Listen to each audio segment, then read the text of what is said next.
Commissioners Court of Brazos County will meet in regular session on October the 8th, 2024, 10 a.m. Commissioners Courtroom, County Administration Building, 200 South Texas Avenue, Suite 106.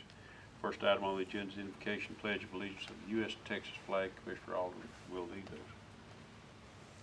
those. Father, this is a day that you have made. Let us rejoice and be glad in it.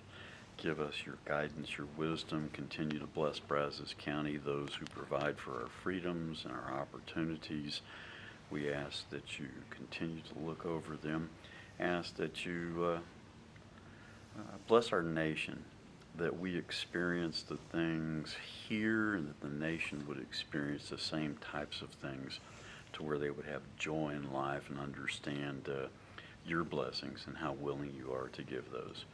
Ask these things in your precious name. Amen. Pledge allegiance to the flag of the United States of America and to the republic for which it stands, one nation under God, indivisible, with liberty and justice for all. Honor the Texas flag. I pledge allegiance to thee, Texas, one state under God, one and indivisible. Thank you, Commissioner. Yes, ma'am. Yes, sir. Thank you. Second item on the agenda is call for citizen input and or concerns. And we've got some that have signed up. Karen Simpson. Good morning, Judge and Morning. Commissioners. I derived this from an article from the American Thinker. Ballots and votes. Some may think these are about the same thing, but they're not. They imply opposite ways to choose a government. One side, including non-governmental related organizations and big tech, replaced in-person voters with mail-in ballots. They drove states to change laws, increase voting days, loosen voter standards. This strategy needs tens of thousands of phantom addresses and voters. The other side remains stuck in their same voter strategy. Yes. Thank you. Yard signs, fundraising, TV ads. Maybe I'm too close now. The raw material of the ballot gathering strategy is the phantom voter or address.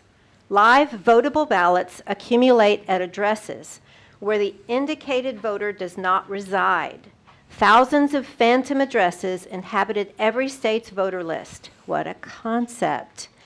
Then, the other side started picking apart voter rolls. They quickly found tens of thousands of dead or moved voters.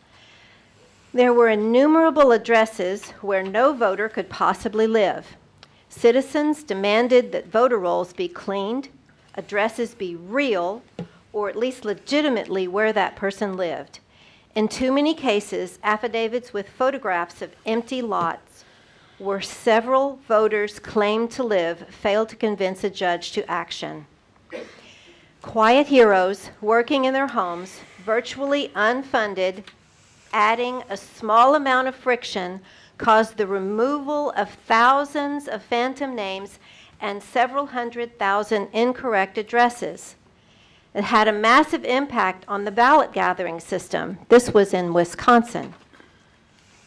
In Wisconsin, election heroes applied fractal programming technology funded by Mike Lindell at a scale to find and challenge phantoms. The process is explained at www.omega4america.com.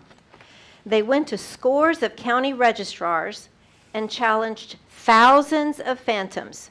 Proof in hand, quietly below the radar, they showed registrars whose job it is to deal with this sort of thing that Bill Jones was not a real person. They helped clean up addresses that were wrong, either typos or fake. One side needs to keep voter rolls fat with dead people living in UPS boxes and RV parks. They need to physically gather all those floating ballots and vote them. The other side had a different, less steep hill to climb. To keep voter rolls as clean as possible. Identify in advance where ballots will be mailed to addresses where nobody lives and shut those ballots down.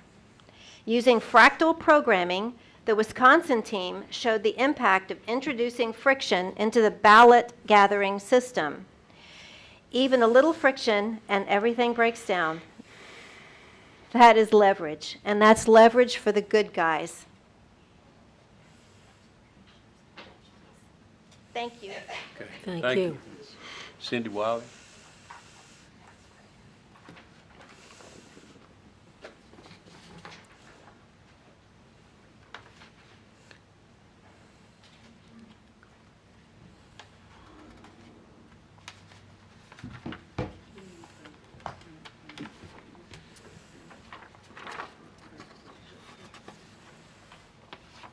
Morning, Judge and Commissioners.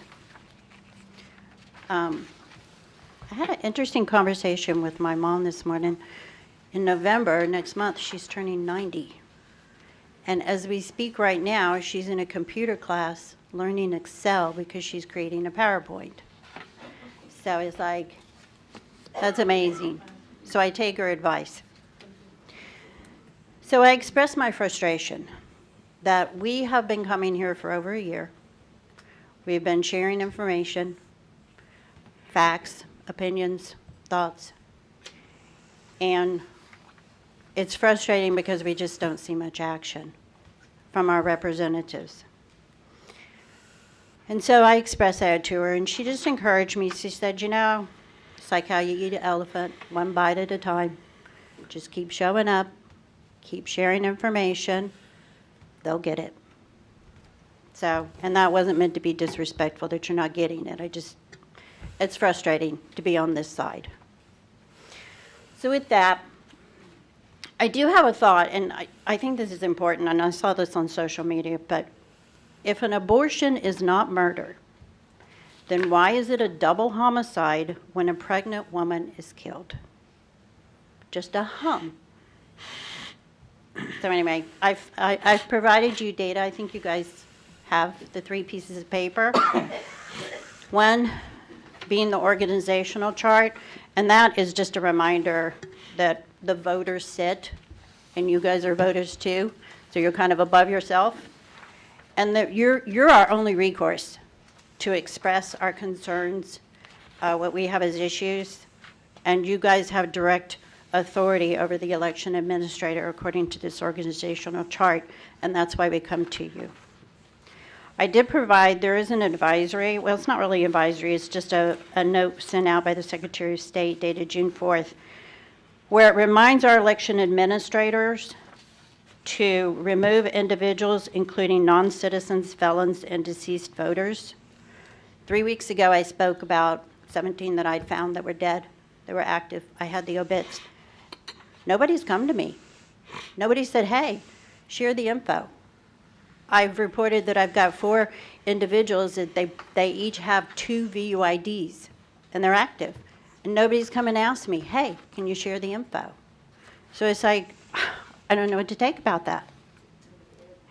Section 16039, failure by registrar to timely perform duty. If a registrar fails to timely perform a duty imposed on the registrar under this subchapter requiring the cancellation of a voter's registration, the Secretary of State may withhold funds administered and distributed by the Secretary under Chapter 19. I don't think I provided that for you, or maybe I did. I don't think I did. Texas Scorecard, which is a credible reporting journal. I wanted to share with you guys a cancellation trend reporting, and my time is short, so I'll go right to the point.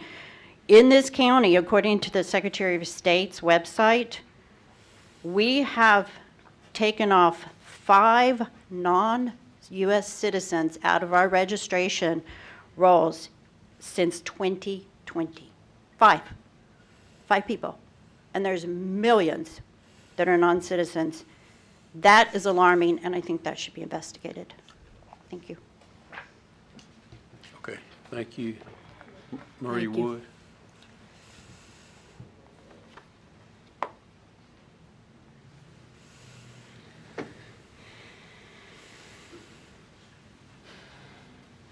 Good morning.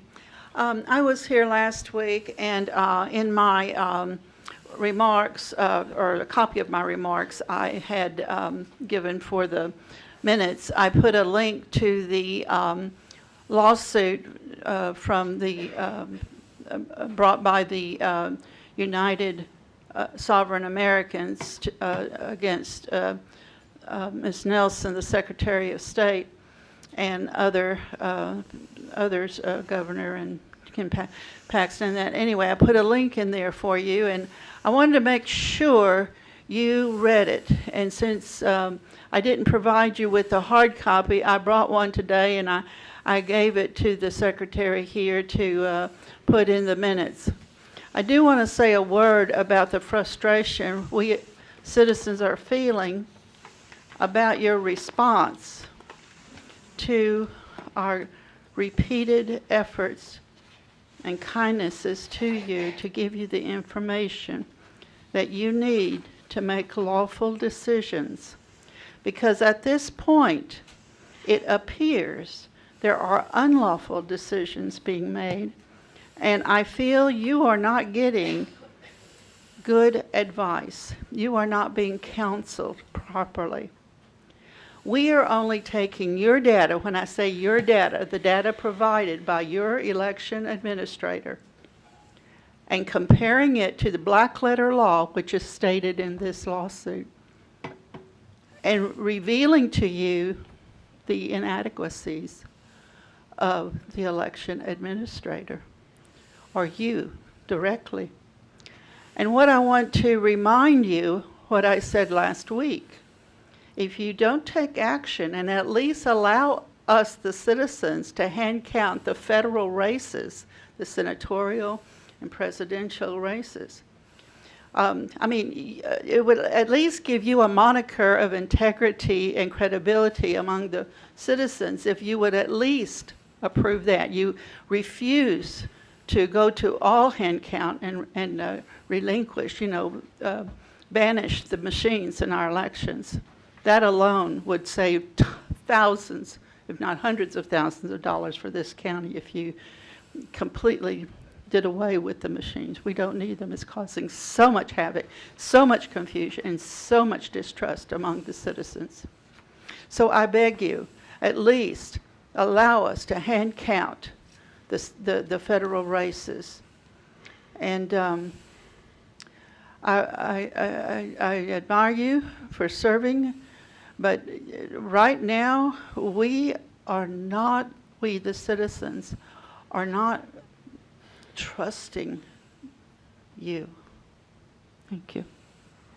Okay, thank you. Walter Doherty.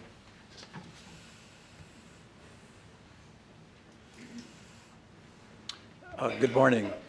I had just given you an update to the handout that I passed out last time requesting 6 items be added to future agenda. I have some additional information to add to those, and I would repeat my request that these 6 items be added to future agenda. Number 1, direct the elections administrator to install monthly Microsoft antivirus definition updates on Verity Count and Verity Central computers as required by federal regulations.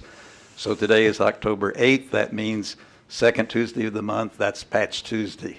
So later today, your IT department will get the updates from Microsoft. They will install them on all of the county computers except for the election computers. That's not correct. You need to install all of the updates monthly on the election computers. It's required by the federal regulation. Number 2, direct the elections administrator to patch the known vulnerabilities in Microsoft SQL Server on Verity Count and Verity Central computers. This is required by state law. Number 3, I had asked last time for the county auditor to investigate the anomalous results from the election in 2020. And I talked to Ms. Hancock afterward, and she said, and I agree, that instead of the county auditor, it ought to be an independent auditor. So I've revised number 3 to ask that you engage an independent CPA to investigate the discrepancy in election results from November 2020. Namely, the official cast vote record report listed at least 2,567 ballots with no vote for president, but the official canvass only counted 537 of them. So now if you'll turn to page 2, you'll see a typical ballot which lists all of the races and the selections for a particular, on that particular ballot. Page 3 is a typical ballot where they did not vote for every race. So when a voter leaves an item blank, a race or a contest, then what's printed on the cast vote record is undervote and in the number of bubbles they could have added. So it says undervotes 1. That says this voter could have voted for one more bubble than they did. They didn't vote for any. And the reason the number is there is because there's some situations, maybe a city council in some city, where you could vote for up to 3. And if you only voted for 2, or if you only voted for 1, it would say undervotes 2. So when a bubble is left blank, what's supposed to be on the cast vote record report would be the race and the word undervote. So this is a typical ballot where they didn't fill in a bubble for some races. The last page is the problem ballot. So this is a problem ballot because they voted for Propositions 5, 6, 7, at-large Place 6, and Bryan Independent School District Proposition A. But they did not vote for president, and it doesn't say president undervote. They did not vote for senator. It doesn't say senator undervote. They did not vote for U.S. representative. It doesn't say U.S. representative undervote. That's a problem. There are over 2,000 ballots like this. They did not vote for the top races and were not reported as undervotes. So what it ought to say is president undervote, senate undervote, and so forth. So that's number 3. Back to number 4, the additional information I'm providing today is a photograph of the back of a typical computer, much like the Verity Count and Verity Central systems, which the Secretary of State website says are uncertifiable because they have the capability to connect to a network, namely an integrated network interface controller with an RJ45 network jack plainly visible on the back of these computers, similar to the one circled in the picture. So you can just look on the back of those 2 computers and see that there is a jack like the one in the circle, and then go to the Secretary of State's website. It says that's uncertifiable. Number 5, authorize an independent hash validation, which does not use Hart software to check Hart software. That's just common sense. You don't ask somebody to check themselves and tell you that they're okay.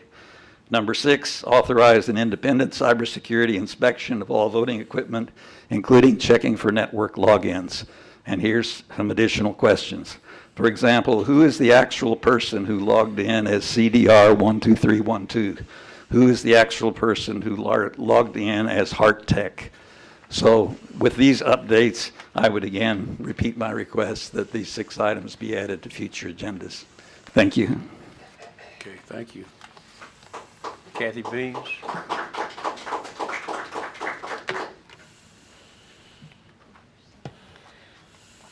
Good morning, Judge, Commissioners.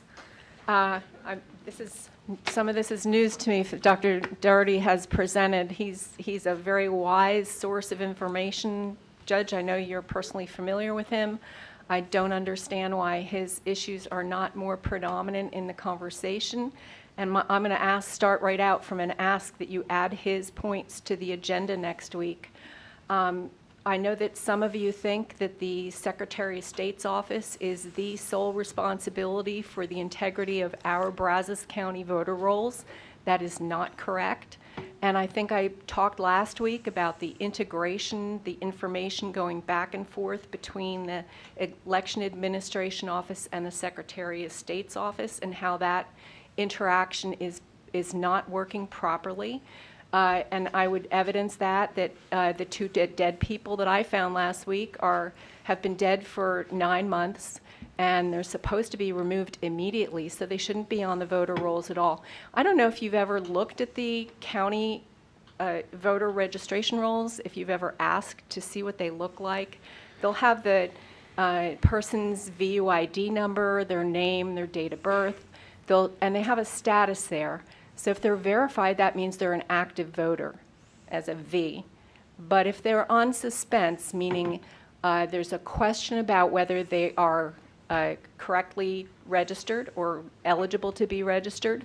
That S indicates that they've been contacted by the Election Administration Office for a response. Doesn't mean they're removed. Doesn't mean that if they show up to vote that they will not be able to vote. Doesn't mean that. But when I submitted my challenges based on the United States Postal Service database and combined with the voter registration rolls, those people are still showing verified status. They have not been sent a follow-up letter. Therefore, I can conclude that my challenges have not been handled. They haven't been looked into. Nobody cares. Nobody cares about the dead people that are on there. Nobody cares about the people who have moved or that we've brought to the attention that they are not currently living in Brazos County and should not be on the active voter rolls. At least they should be questioned. They should get some kind of correspondence about that. My other point that I said last week, and I want to reiterate, we do not have an emergency plan. If we lose power in the county or in a location, we don't have a plan for how to handle that. The MiFi, there's a MiFi box to connect the poll pad to the county. If there's an interruption in that service, how are the different voting locations going to communicate to the county to find out what the status of that voter is? We don't have a plan for that. And it's a 2-week-long period for early voting and then election day. It's a big election. It's important. We should be prepared for emergencies. The county has many different groups and committees that handle emergencies. We had emergencies last winter with the cold. We have all kinds of backup systems in case this system doesn't work. Why do we not have one for this? So I'm asking that you find out what's going to happen if we lose power, we lose internet service, or communication from the MiFi box that's at each voting location that communicates with the county, or the communication at the Brazos Center at the end of the night that transmits by internet to the state what those results are. What happens if we have an interruption? Can you address that next week? And again, add to that Dr. Doherty's questions and suggestions. Thank you. Okay, thank you. Mark Halsap. Howdy. My name's Mark Holtz-Apple. I'm a professor of chemical engineering at Texas A&M. I'm here as a private citizen, and this is the 6th time I've spoken before this group. Each time I'm impressed by the number of citizens who express concern about election integrity. Why do we care so much? The reason we care is because that's the only mechanism we have to hold our elected officials accountable. This is the feedback loop that lets you guys know whether things are going well or not. The elections belong to we, the people, and it's the obligation of our elected officials and county employees to ensure that they're fair and honest. We, the citizens, have been investigating our election system and have found the following anomalies. Cindy Wiley has found that there are a significant number of dead people on the voter rolls. Walter Dougherty has found that in the 2020 election, there are inconsistent numbers accounting to about 2,000. The numbers don't match, and we don't quite know why. He showed the ballots that had the anomalous results. I spent time and learned that the ballot boxes are insecure. Literally, the hinge on the locked box is on the outside, and all you have to do is unscrew one bolt, and you can pull the hinge and get inside the box, even though it is locked and has a security seal on it. That means that at any time during the pre-voting, that somebody could go in at night, pull out the ballot, swap things around. All you need is a key to get into the church office or wherever it is that the ballots are stored. To address these issues, we requested the following concrete steps that should be taken as soon as possible. Clean the voter rolls. Install security patches on the computers. Secure the ballot boxes. Ensure that all the numbered ballots are accounted for. So if somebody did remove or swap ballots, You can detect that because they're numbered. Hand count the federal offices: President, Senate, House. We have been talking about this for over a year. Frustration has been expressed. I personally am frustrated. That's why I clapped after her presentation. The time for talking is over. The time for action is now. We have less than a month before the formal election day and only a few weeks before the pre-voting occurs. The things that we're suggesting can be done. They're not unreasonable. And so I am sincerely requesting that you take our concerns seriously and take action. My concrete suggestion is that we, the people, meet with the election officials and our elected officials together, take a look at the suggestions and say, we're going to do this, we can't do this for whatever reason, that we come up with a plan and fix this. Thank you. Thank you.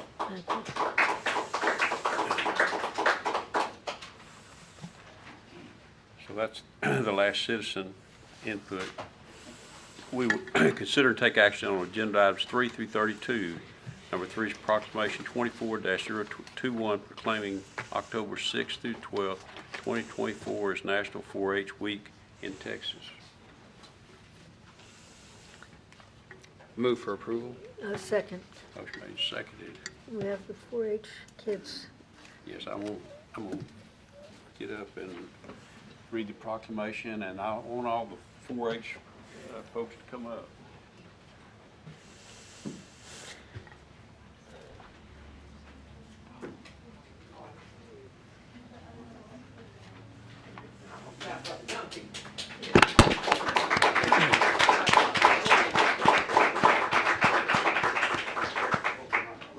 I should have just lined up here in front of us. Yeah, well, Okay, whereas the Brazos County Commissioners Court is proud to honor the Texas 4-H Youth Development Program and of the Texas A&M AgriLife Extension Service for 116 years of providing experience-based education to the youth throughout the Lone Star State. And whereas the admirable program, which seeks to provide learning experience for all youth through their head, heart, hands, and health, help the young Texans to acquire knowledge, develop life skills, and form attitudes to enable them to become self-directed, productive, and contributing members of our society. And whereas the program's more than 550,000 urban, suburban, and rural youth participants ranging in age from 8 to 18 come from the diverse ethnic and socioeconomic backgrounds and truly represent the cross-section of the state. And whereas the program undoubtedly could not have achieved the success it has today were it not for the service of more than 30,000 volunteers who have given generously of their time, talents, and energies and resources to the youth of Texas.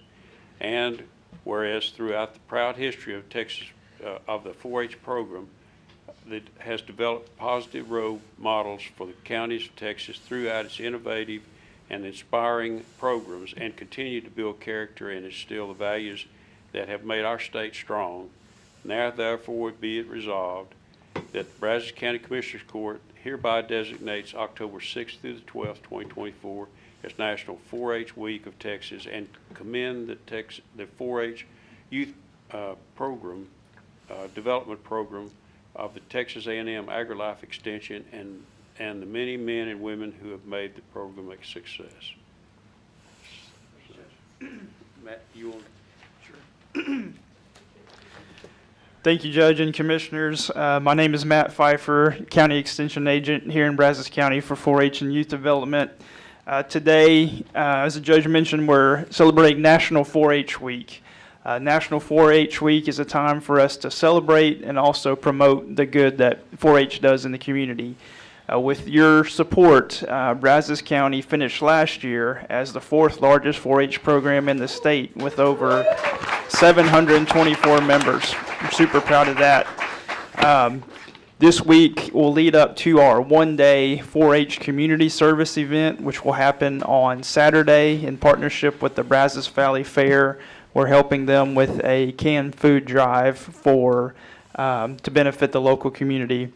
I'm joined here with most of our 4-H, our Brazos County 4-H Council members. 2 of them have roles with State 4-H Council, so they're at the State Fair of Texas today. But with that, I'll go ahead and let them introduce themselves, talk about where they go to school, what grade they're in, and what all they do in 4-H. Hi, I'm Cameron Skaggs, and I'm a sophomore at Rudder High School. I'm this county council's second vice president, and I show market steers, heifers, and barrows, and I also do livestock judging and public speaking. Howdy, my name is Riley Stokes. I'm currently a senior at Rudder High School. I'm serving as the Brazos County Council's third vice chairman. I show market steers, junior breeding heifers, commercial heifers, and market rabbits, and I participate in livestock judging, food show, food challenge, educational presentation, and public speaking. Hi, my name is Olivia Davis, and I'm a sophomore at Rudder High School. I am the secretary on the Brazos County 4-H Council, and I participate in food and nutrition, fashion, photography, and I show market lambs, and I'm also a Healthy Texas Youth Ambassador for the state. Howdy, my name is Aubrey Smith. I am the treasurer for Brazos County. I'm a homeschool 10th grade student, and my main projects are rabbits, chickens, food show, food challenge, educational presentation, and archery. Hi, my name's Taylor Anderson, and I'm a senior at Rudder High School. I'm the current district delegate for the county, and I do breeding heifers and market steers, and I'm a Texas Livestock Ambassador. Hi, my name is Lily Bowen. I'm a junior at A&M Consolidated High School, and I'm serving as a reporter for the council. I show horses and participate in the horse judging. Howdy, my name is Sam McGeary. I am a junior at College Station High School, and I'm the parliamentarian on the council. And through 4-H, I'm a Texas 4-H STEM ambassador, and I do robotics and I show rabbits. Hi, my name's Caitlin, and I'm a junior at College Station High School. I am the current historian, and my projects include food show, food challenge, educational presentation, livestock judging, market rabbits, and market barrows. Hi, my name is Brinley Holt. I'm a freshman at College Station High School, and my main projects include gardening and horticulture, photography, and archery.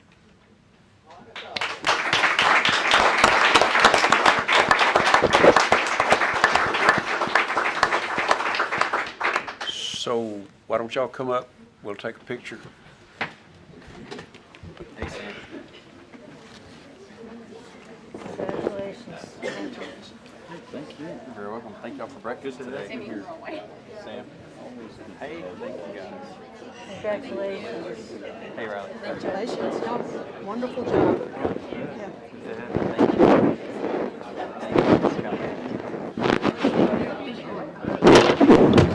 It's all right.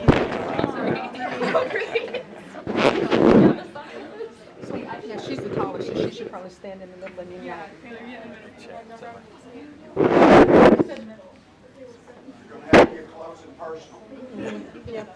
kind of turn sideways.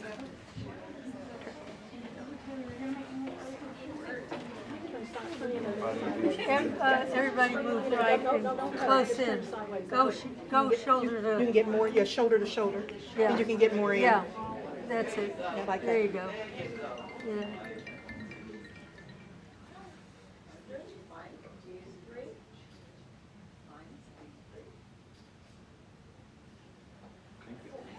Thank you. Thank you. That was good. Although they kind of chopped them off. See you at the fair.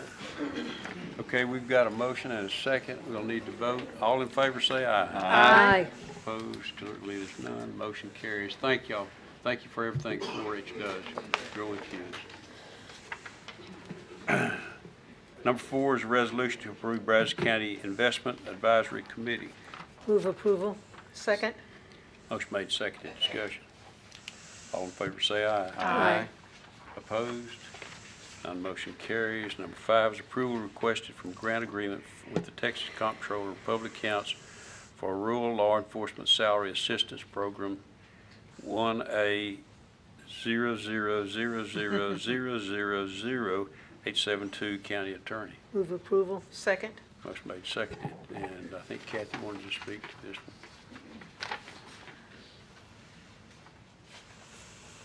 I have two questions, because number 5 and number 6 look like they're identical. Even though the numbers are different, it's the same amount of money, same purpose, same destination. But my general question is the $275,000 grant, there's different ways it could be spent, but I didn't see any link as to where it's going to be spent, whether it's raising the annual salaries of the sheriff, deputy sheriff, jailers, or whether it is going to hire new staff, or whether it's going to purchase vehicles, firearms, and safety equipment. Do you happen to know what that money is being used for when we get it? And is it two separate $275,000 grants, or is it one and it's just duplicated on the agenda? No, it's two separate. One is county attorney, and the next one is district attorney. So, Okay. So each one got one, a grant, and they have to have Commissioners Court permission to be able to do it, but it's money that has been dedicated to, whether it's the county attorney, the district attorney, or the sheriff's office. Sheriff's office also got some, but we've dealt with that, I believe, already. But this one is, in particular, is the district attorney, county attorney. Right, but where is it, the places that it can be used according to the hyperlink is salaries, new staff, and vehicles, firearms, and so forth. Just wondering what the detail is. So I believe, from memory, I think the district attorney was using his to supplement some salaries. And the county attorney, I don't remember what he was using as far as, but it's within what the statute says. His was salaries also. Okay. The other things don't really apply to the county attorney and district attorney. They're more applicable to the sheriff's office when they get a grant. This is all, just as reference, this is all Senate Bill 22 funding. Yes. If you want to go back and look at Senate Bill 22. Okay. All in favor say aye. Aye. Opposed? None motion carries. Number 6 is approval of grant agreement with Texas Comptroller of Public Accounts for the Rural Law Enforcement Safety Assistance Program Award IA 0000000, I think that was right, 868, and this is for the district attorney. Oh, 878, 872. Oh, no, I'm sorry, I'm on the No, wrong one. 868. Yep, you're Move right. for approval. Second. Motion made, seconded. Discussion. All in favor say aye. Aye. Opposed? None motion carries. Number 7 is acceptance of grant award for the Brazos County Bullet Resistant Shield Grant Program. Granting agency is for the Governor's Office of the State of Texas, and we have 4 constables participating for a total award of $105,162.26. Move approval. Second. Motion made, seconded. Discussion. All in favor say aye. Aye. Opposed? None motion carries. Number 8 is acceptance of grant award for the Brazos County Rifle Resistant Body Armor Program. The granting agency is the Governor's Office of the State of Texas, and we have sheriff and 3 constables participating, and the total award is $15,440.91. Move approval. Second. Motion made, seconded. Discussion. All in favor say aye. Aye. Opposed? None motion carries. Number 9 is approval of juror payment authorization forms and daily rate for FY 2025. Move approval. Second. Motion made, seconded. Discussion. All in favor say aye. Aye. Opposed? None motion carries. Number 10 is approval to participate in TxDOT's commercial vehicle travel survey to help plan for local transportation improvements and for future project infrastructure needs. Move approval. Second. Motion made, seconded. Discussion. Oh, come on up, Leslie. Good morning. So this is a survey that TxDOT is putting on for commercial vehicles. It will be a one-day survey only, which puts a GPS unit in up to 7 vehicles. They are tracking time and distance. These units are not hooked into the vehicles. They simply just sit on the dashboard or in the floorboard of the vehicle, and then they collect the same units back at the end of the day. And this will take place on October 22nd for travel dates of the 23rd. They're just the location where the units are going to be placed will be at Facility Services. They are a centralized location. So they want to measure central location to and from different points from point A to point B and back. So these will all be county vehicles? Yes, sir. Okay. All Facility Services. Okay. Thank you. All right. All in favor say aye. Aye. Opposed? None motion carries. Number 11 is a request from Emergency Management for the following personnel changes with effective date October 12, 2024. This change has no effect on the Emergency Management's FY 2025 budget. Move approval. Second, A and B. Motion made and seconded for A and B. Discussion.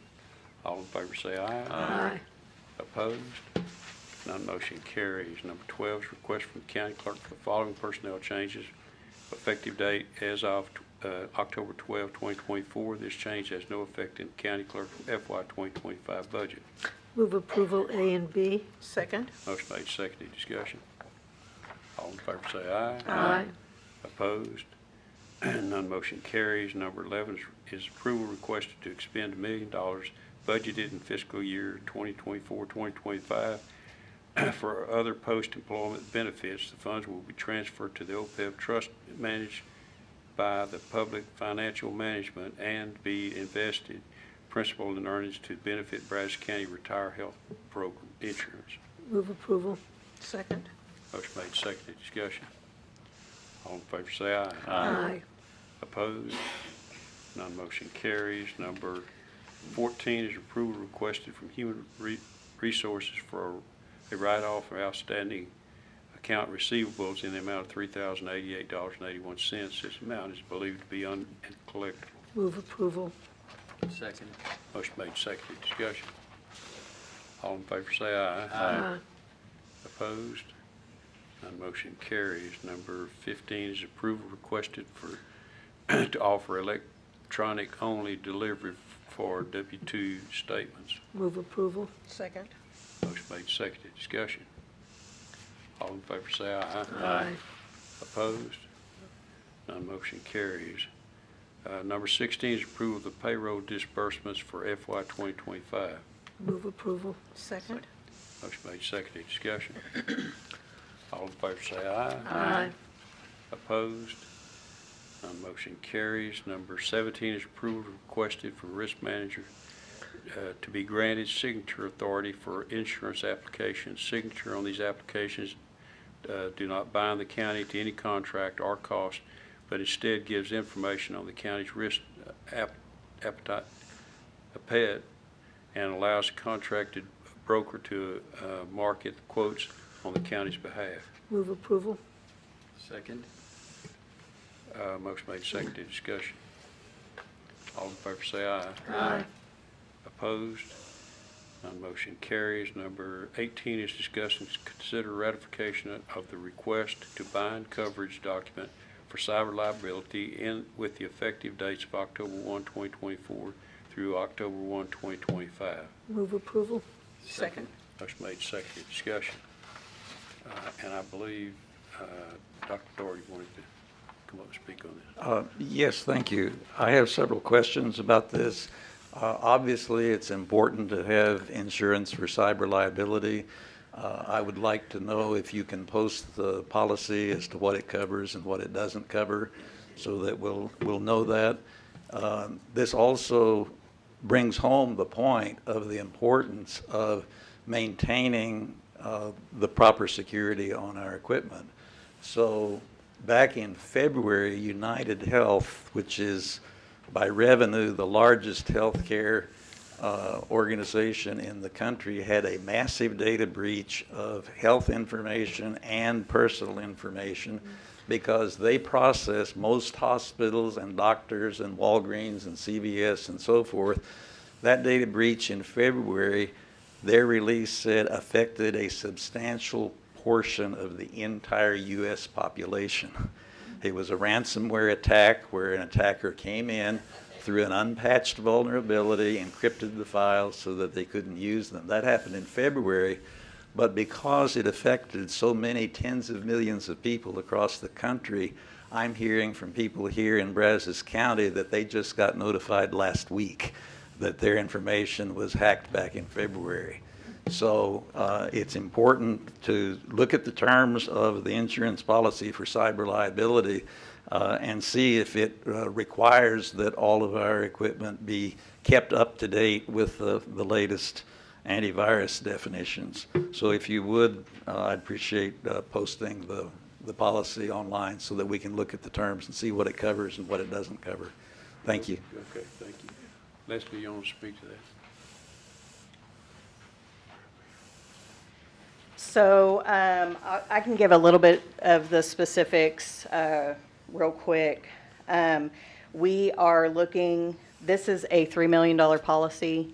I won't go into the specifics of all the coverages it has, the sublimits it has, but this is going to be a $52,559.31 policy. It is through Beasley, and we hired a broker earlier in the year, and the broker is the one who looks at all of our policies. They have a better understanding of all the policies compared to myself, but they give us a recommendation, and so that recommendation was this policy. We chose the $3 million as a happy medium between the $2 million and $5 million. We used to use Texas Association of Counties for cyber liability. However, they cannot go above a $2 million policy, and so that's why we decided to go out into the market and see what we could get. I will say we did market quotes for budgetary purposes earlier in the year in March, and what the broker has brought back and their recommendation is actually almost about $20,000 cheaper than what the quotes were in March. So we've gotten some savings out of it by going through the broker process. Okay. All right. Thank you, Leslie. Thank you. We got a motion and a second, I believe. All in favor say aye. Aye. Opposed? None motion carries. Number 19 is approval of BTU utility easement and damage waiver to install electric pole, service line, and transformer for startup service in the medical examiner's office. Sites located 3037 East 29th. Sites located in precinct 2. Move for approval. Second. Motion made, seconded. Discussion. All in favor say aye. Aye. Opposed? None motion carries. Number 20 is approval of the following community support contracts for FY 2025. Move approval A through F. Second. Motion made, seconded. Discussion. All in favor say aye. Aye. Opposed? None motion carries. Number 21 is approval of updated contract 23100 event management software for the Brazos County Expo to add inventory and asset management services in the amount of $24,579.17. Move approval. Second. Motion made, seconded. Discussion. All in favor say aye. Aye. Opposed? None motion carries. Number 22 is approval of amendment number 1 to contract 24-108 project management software with Procore in the amount of $21,429.58 for analytics implementation. Move approval. Second. Motion made, seconded. Discussion. All in favor say aye. Aye. Opposed? None motion carries. Number 23 is approval of deductive change order number 1, CIP 24613 Blue Ridge retaining wall with Norman Construction for unused contingency in the. That's my chair. Sorry. Okay. That chair has a history Add a little humor to this thing, bring everybody up. Okay, for unused contingency in the amount of $22,000, decreasing the contract amount to $330,105. Move approval. Second. Motion made, seconded. Discussion. All in favor say aye. Aye. Opposed? None motion carries. Number 24 is approval of change order number 1 through CIP 2 CIP 24-614 Brazos County Bridge Scour Repair Grassboro Road with solid bridge construction in the amount of $35,880, increasing the contract amount to $318,850. Move for approval. Second. Motion made, seconded, discussion. All in favor say aye. Aye. Opposed? None motion carries. Number 25 is approval of amendment number 1 to contract 25-059R fire alarm and smoke detector inspection to remove the old BISD building and extend the contract for another year. Move approval. Second. Motion made, seconded, discussion. All in favor say aye. Aye. Opposed? None motion carries. Number 26 is permission to advertise for bid 25-066 road and signs, signpost. Move approval. Second. Motion made, seconded, discussion. All in favor say aye. Aye. Opposed? None motion carries. Number 27 is approval of amendment number 1 to contract 25-070R legal representation of indigent juvenile defense with Gendron Flanagan to renew for another year of service and amend the pricing for that additional year. Move approval. Second. Motion made, seconded, discussion. All in favor say aye. Aye. Opposed? None motion carries. Number 28 is permission to advertise for bid 25-073 various aggregates, coal mix, and other road materials. Move approval. Second. Motion made, seconded, discussion. All in favor say aye. Aye. Opposed? None motion carries. Number 29 is tax refund application for the following. Move approval A and B. Second. Motion made, seconded, discussion. All in favor say aye. Aye. Opposed? None motion carries. Number 30 is budget amendments. Approval of budget amendments FY 23-24 budget amendments 51.01 through 51.02 and FY 24-25 budget amendments 2.01. Move approval. Second. Motion made, seconded, discussion. All in favor say aye. Aye. Opposed? None motion carries. Number 31 is personnel change status. Move approval A and B. Second. Motion made, seconded, discussion. All in favor say aye. Aye. Opposed? None motion carries. Number 32 is payment of claims. Approval of payment of claims 820-5546 through 820-5675 and claim number 920-2474 through 920-2532. Move approval. Second. Motion made, seconded, discussion. All in favor say aye. Aye. Opposed? None motion carries. Number 33 is an acknowledgment of the fiscal year 25 through 29 capital improvement program. Number 34 is an acknowledgment of the 24-25 budget to actuals by fund as of October 2nd, 2024, and an acknowledgment of the 24-25 contingency budget to actuals by fund as of October 2nd, 2024. Number 35 is Juvenile Director's Report on Detention Population. Good morning, Judge and Commissioners. We have 29 in detention, 20 males, 9 females, and 29 on electronic monitor. Thank you, Linda. 36 is Sheriff's Report on Inmate Population. Sure. Good morning, Judge, Commissioners. 797 today, 685 men, 112 women. We've got 41 on monitors. Okay. Thank you. Thank you, Sheriff. 37 is announcement of interest items and possible future agenda topics. Judge, I wanted to thank the 4-H for coming out and doing breakfast for the county employees this morning. And also just offer prayers and ask everyone to join in those prayers for those struck by the Hurricane Helene and the hurricane upcoming. And then just an update on the Oak Lake Bridge. I wanted to shout out to Road and Bridge During that project, where, if you'll recall, Democrat Road was a detour route as Oak Lake Bridge in East Brazos County was closed down for repairs. These repairs could not wait on anything. They had to be done. And that project, with Road and Bridge working in conjunction and supporting the contractor, that project was done 30 days early. The road is open. There are some punch list items, so it remains an active construction site with signage. Actually, I think that might have come down to this morning. But that road is open 30 days early, and the scour work was done early. There was the inconvenience, though, of people having to go up Democrat Road, which is not paved, and again, that road work and the need for the bridge repair would not have waited. Just as a reminder, though, Democrat Road was accepted. The rights-of-way were approved by this court this summer.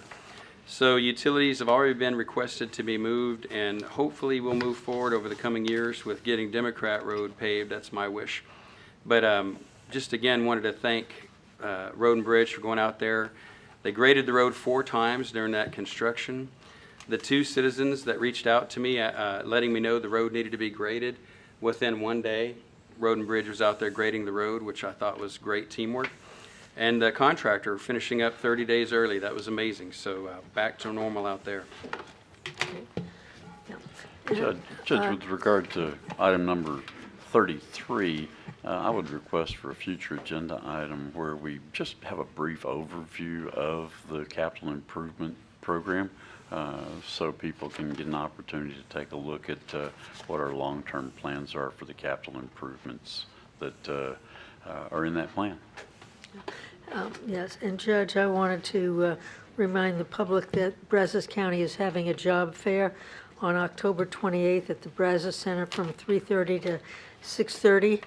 Brazos County is a terrific place to work, so if you know of someone who is in the job market, have them come out to the Brazos Center on October 28th, 3:30 to 6:30. And you can check the county website for information on the fair and rodeo. Absolutely, which is Imminently this upon us. weekend. That's right. Okay. Hearing no other announcements, next item is to adjourn. Thank y'all.